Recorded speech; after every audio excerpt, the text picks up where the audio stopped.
नमस्कार। आज हम बात कर रहे हैं डिजिटल इंडिया पहल की। जी।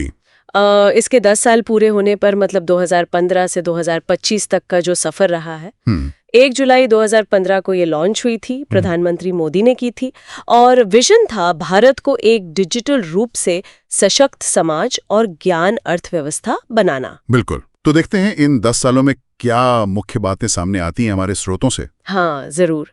शुरुआत करते हैं बुनियादी ढांचे से, इंफ्रास्ट्रक्चर। ठीक है।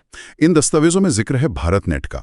कहते हैं कि 6 लाख किलोमीटर से ज्यादा ऑप्टिकल फाइबर बिछाया गया। जी हाँ, काफी बड़ा नेटवर्क है ये। और फिर वो जैम ट्रिनिटी का भी जिक्र है, जनधन, आधार, मोबाइल। हाँ, जैम। कहा गया है कि इसने वित्तीय और पहचान प्रणालियों में क्रांति ला दी। ये क्रांति मतलब कैसे हुई? स्रोत क्या कहते हैं इस पर? हाँ, देखिए, जैम का असर बहुत गहरा बताया गया है। बेसिकली स्रोतों के हिसाब से इसने पहली बार करोड़ों लोगों को फॉर्मल बैंकिंग से जोड़ा। अच्छा। खासकर वो जनधन खातों के जरिए। फिर आधार ने एक भरोसेमंद डिजिटल पहचान दी और मोबाइल तो है ही कनेक्टिविटी। तो इन सेवाओं और सरकारी फायदों को सीधे लोगों तक पहुंचाना आसान हो गया। मतलब तीनों चीजें मिल गई। जी हाँ, ये कॉम्बिनेशन, जैसा कि स्रोत इशारा करते हैं, पहले कभी इस स्केल पर नहीं हुआ था। तो ये जो ढांचा बना, पहचान जुड़ी, इससे फिर सेवाओं तक पहुंच का रास्ता खुला होगा ना? बिल्कुल। तो सरकारी सेवाएं कैसे बदली, उनमें क्या बदलाव आया? यहाँ तो वाकई काफी बड़ा बदलाव दिखता है। जो जानकारी है वो बताती है कि 4,500 से ज्यादा सरकारी सेवाएं ऑनलाइन हुई। 4,500? जी। इसमें जैसे उमंग ऐप है। हाँ, सुना है। नागरिकों को एक ही जगह पर सेंटर और स्टेट गवर्नमेंट की कई सारी सर्विसेज मिल जाती हैं। और डिजी लॉकर भी है। हाँ, वो डॉक्यूमेंट्स के लिए। हाँ, अपने दस्तावेज डिजिटल रूप में रखो, शेयर करो। स्रोतों में कहा गया है कि इन सब ने प्रोसेस को काफी आसान बनाया।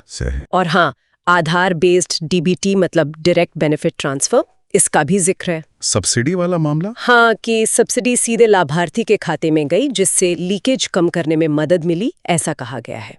अच्छा, तो सेवाओं के साथ साथ ये जो स्रोत हैं, इनमें फाइनेंशियल इंक्लूजन पर भी काफी जोर दिख रहा है। जी हाँ। 50 करोड़ से ज्यादा जनधन बैंक खाते, ये आंकड़ा दिया गया है। और फिर यूपीआई है, उसकी तो बहुत चर्चा है। निश्चित रूप से। यूपीआई मतलब यूनिफाइड पेमेंट्स इंटरफेस, हाँ, जिसने एक ही मोबाइल ऐप से कई बैंक खाते चलाने की सुविधा दी। उसकी सफलता तो मतलब ग्लोबल लेवल पर मानी जा रही है। हाँ, मैंने भी पढ़ा था कि बाहर के देश भी अपना रहे हैं। जी, जानकारी यही कहती है। यूएई, फ्रांस, सिंगापुर, इन देशों ने इसे अपनाया है। तो ये दिखाता है कि भारत पब्लिक डिजिटल प्लेटफॉर्म बनाने में एक तरह से आगे निकल गया है। अच्छा। इसी से जुड़ा हुआ इंडिया स्टैक का भी जिक्र आता है। और इंडिया स्टैक वो क्या है? ये बेसिकली एपीआईज का एक सेट है। हाँ। मतलब इसने पहचान, पेमेंट, डेटा शेयरिंग, इन सब को स्टैंडर्डाइज किया, तो डिजिटल इनोवेशन को काफी तेजी मिली, ऐसा इन दस्तावेजों का कहना है। ओके।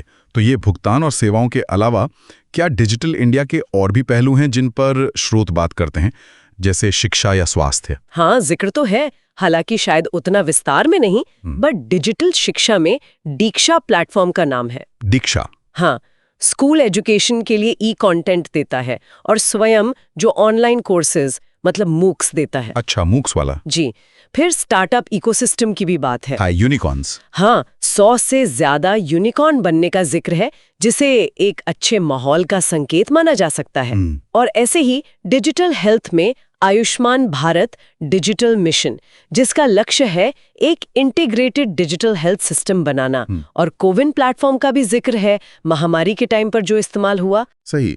तो इन 10 सालों के सफर को अगर देखें, और स्रोत बताते हैं कि 2025 तक 88 करोड़ से ज्यादा इंटरनेट यूजर्स थे। और हर महीने 1200 करोड़ से ज्यादा यूपीआई लेनदेन हो रहे थे। हाँ, आंकड़े बहुत बड़े हैं। तो इन सब बड़े आंकड़ों का कुल मिलाकर क्या मतलब निकालें? निचोड़ क्या है? देखिए, अगर इन सभी स्रोतों को एक साथ देखें तो एक तस्वीर उभरती है कि पिछले दशक में डिजिटल इंडिया के तहत बहुत बड़े पैमाने पर बदलाव हुए हैं। लक्ष्य वही था, भारत को डिजिटल रूप से सशक्त समाज और ज्ञान अर्थव्यवस्था बनाना। तो इंफ्रास्ट्रक्चर बनाने से लेकर सरकारी सेवाओं की डिलीवरी, फाइनेंशियल इंक्लूजन और दुनिया में पहचान बनाने तक इसका असर कई एरियाज में बताया गया है।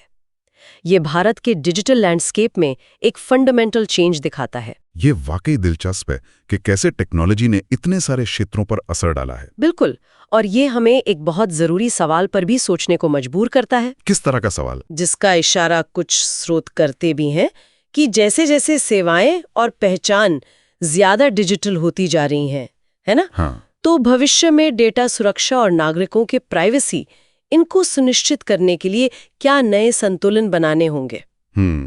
ये तो बहुत जरूरी पॉइंट है। हाँ, खासकर जब डेटा प्रोटेक्शन कानूनों और साइबर सिक्योरिटी को मजबूत करने के प्रयासों का भी जिक्र है, तो ये एक अहम पहलू है जिस पर आगे सोचना और काम करना जरूरी होगा।